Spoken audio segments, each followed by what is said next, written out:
Bonjour mes amis, que Dieu vous bénisse tous et qu'il vous bénisse vraiment, qu'il illumine votre intelligence, qu'il vienne ouvrir vos yeux spirituels.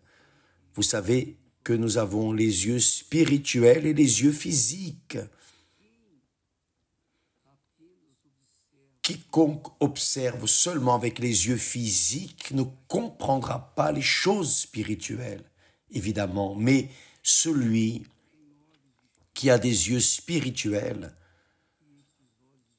et ces yeux spirituels sont donnés par Dieu lui-même dans la personne du Saint-Esprit, c'est lui qui guide, qui illumine, qui ouvre nos yeux, c'est lui qui nous convainc, c'est lui qui nous guide dans toute la vérité. Cela vient de sa volonté. Donc, que le Saint-Esprit vienne faire cela dans votre vie, mes amis. Peu importe si vous m'aimez ou non, peu importe si vous êtes chrétien ou incrédule, peu importe, mais vous êtes une personne, vous êtes un être humain pour nous, vous êtes une âme. Et votre âme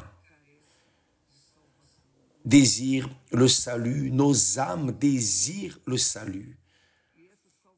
Et ce salut est donné gratuitement. C'est peut-être le grand problème parce que les personnes préfèrent payer pour pouvoir alors avoir accès ou croire dans ce qu'elles écoutent. Et les personnes paient ici dans le monde. Quand les personnes regardent avec les yeux physiques, elles veulent payer.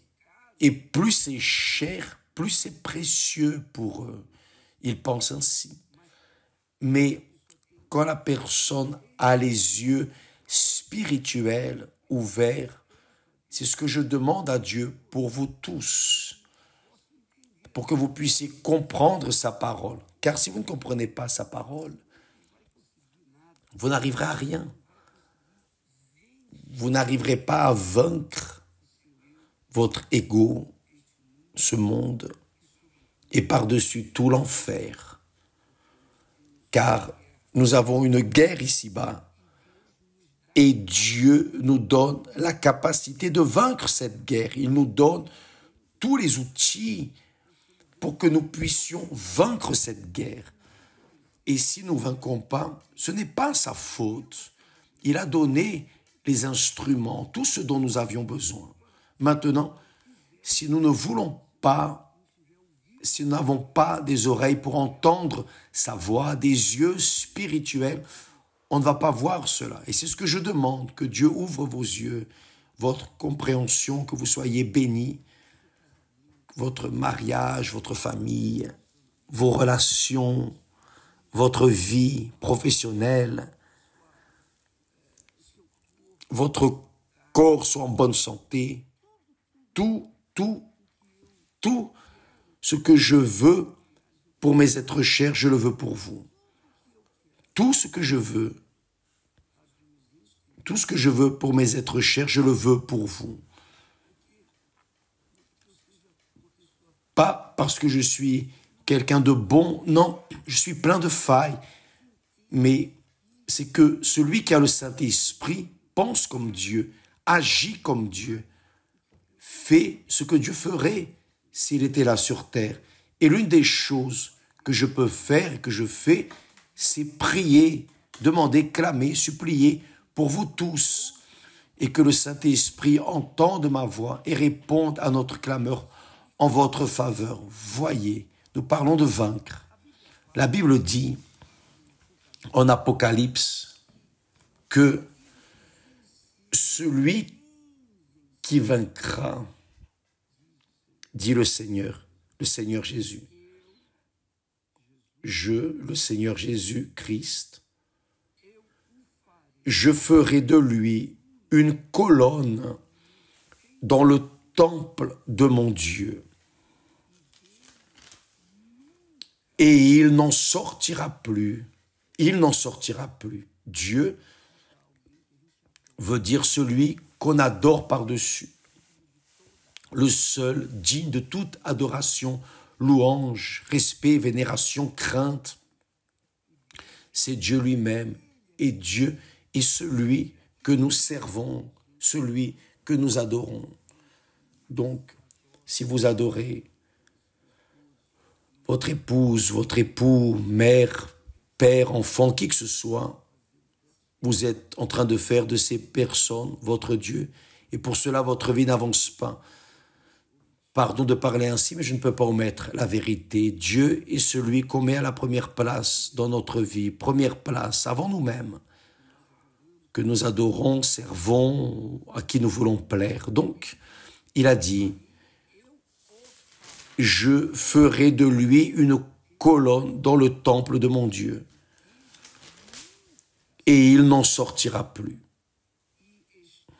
J'écrirai sur lui le nom de mon Dieu, le nom de mon Dieu. J'écrirai sur lui le nom de mon Dieu, non seulement le nom de Dieu et le nom de la ville de mon Dieu. C'est le Seigneur Jésus qui promet cela. La nouvelle Jérusalem qui descend du ciel, d'auprès de mon Dieu. Et mon nom nouveau. Donc, nous aurons en nous le nom de notre Dieu, le nom de la ville de notre Dieu et le nouveau nom de notre Seigneur et Sauveur Jésus-Christ ici. Et mon nom nouveau que tous adoreront, que tous serviront 24 heures sur 24. Il n'existe pas pour toute l'éternité. Cela est réservé seulement à ceux qui vaincront.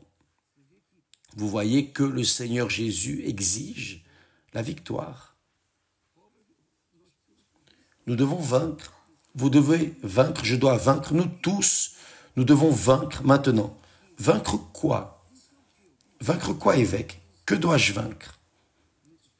Beaucoup de personnes, bien sûr. Beaucoup de parents disent à leurs enfants, mon fils, tu dois vaincre, tu dois conquérir, tu dois être ceci, cela, faire du succès, tu dois étudier, etc. Mais la victoire que Dieu requiert de nous, c'est le salut de notre âme. Car le Seigneur Jésus a fait sa part. Il a donné son âme pour la nôtre, il a payé pour notre âme. Il a payé un prix très haut pour notre âme. Donc, il a le droit d'être notre Seigneur, car il nous a rachetés à cette époque. Ici, c'est le langage de cette époque. À cette époque, qui était racheté, c'était les serviteurs. Et le Seigneur Jésus nous a achetés, il a payé le prix pour vous, pour moi, pour que nous puissions le servir pour toute l'éternité. Il promet de faire de nous des colonnes dans le temple de son Dieu, de notre Dieu. Maintenant, pour que nous puissions être colonnes, c'est-à-dire être de manière permanente dans sa présence, devant le trône, pour que nous puissions vaincre, d'abord, nous devons vaincre notre chair, notre ego, notre égoïsme, l'égocentrisme. Nous devons vaincre notre chair, les désirs de notre cœur, les convoitises de notre cœur, les anxiétés. Nous devons vaincre les volontés de la chair. Première victoire. Ensuite, vaincre le monde. Car le monde a ses attractions, ses offrandes, ses délices qui attirent la plupart des personnes. Et tous ne sont pas disposés à renoncer à leurs désirs, leurs volontés. Non. Nous vivons dans un monde ainsi. D'abord moi, après moi, et troisièmement moi. C'est la vérité. Ça, c'est le monde dans lequel nous vivons. Donc, nous devons vaincre le moi, moi, moi. Nous devons vaincre le moi, le monde et par-dessus tout Satan. Satan est celui qui amène les offrandes, qui suscite les désirs, les volontés, qui suscite les inspirations, les désirs, une convoitise pour que nous puissions cesser de servir Dieu pour le servir. Satan. Il ne veut que cela. C'est ce qu'il a fait avec le Seigneur Jésus. Il a tenté le Seigneur Jésus. Il a tenté le Seigneur Jésus.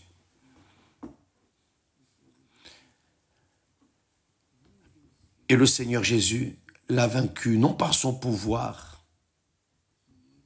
le pouvoir qu'il avait comme enfant de Dieu, non. Il l'a vaincu avec sa parole, la parole de Dieu. La parole de Dieu.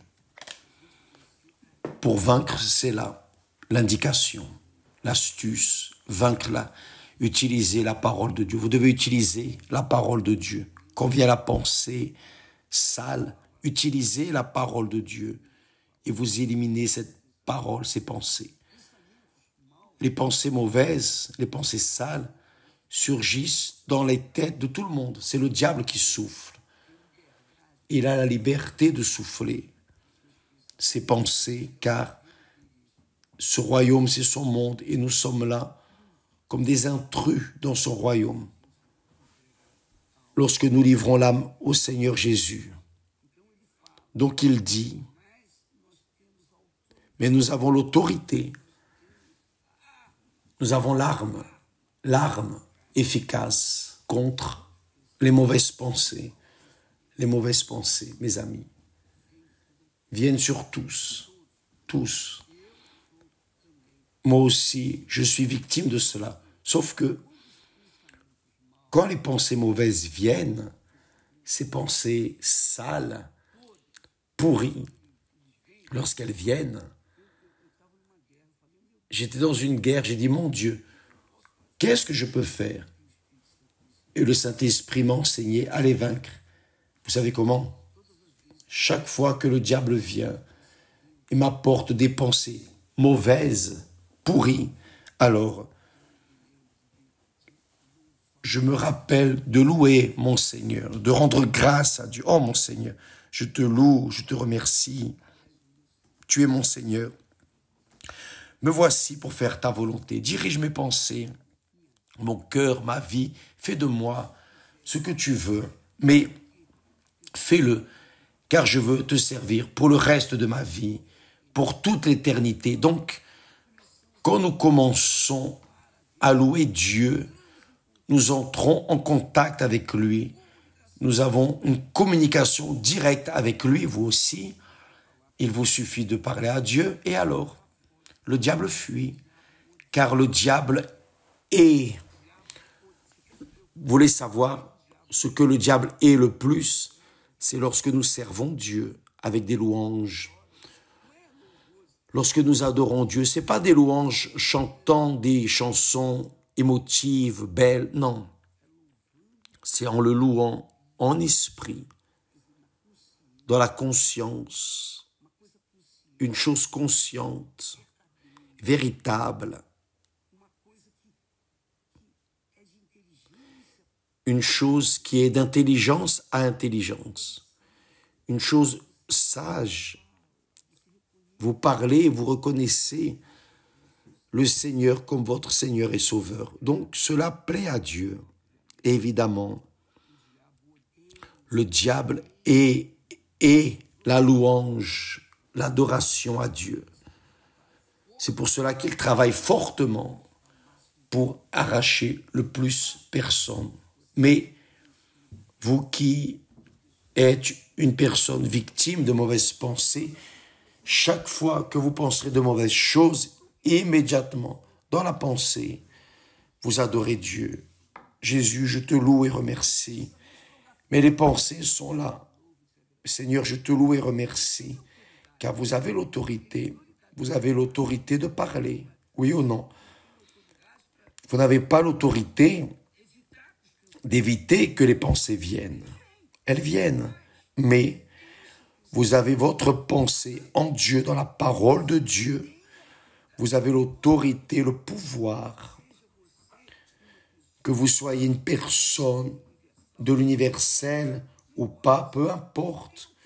Vous avez l'autorité dès l'instant où vous appuyez votre adoration, votre louange sur le nom de notre Seigneur Jésus-Christ, devant lequel tout genou fléchira un jour. Donc, vous devez être cette personne vainqueur. Sinon, vous n'aurez pas le droit d'avoir un nouveau nom. Le nouveau nom est pour ceux qui sont nés de nouveau dans la foi. Et lorsque vous pratiquez la parole de Dieu, vous avez le courage de pratiquer, d'obéir, de vivre à chaque instant. Le Saint-Esprit est déjà là sur vous, d'accord? On va laisser cette astuce pour vous. Quand viennent les mauvaises pensées, courez après et adorez Dieu. Où que vous soyez, peu importe. Pas besoin d'être à l'église nécessairement.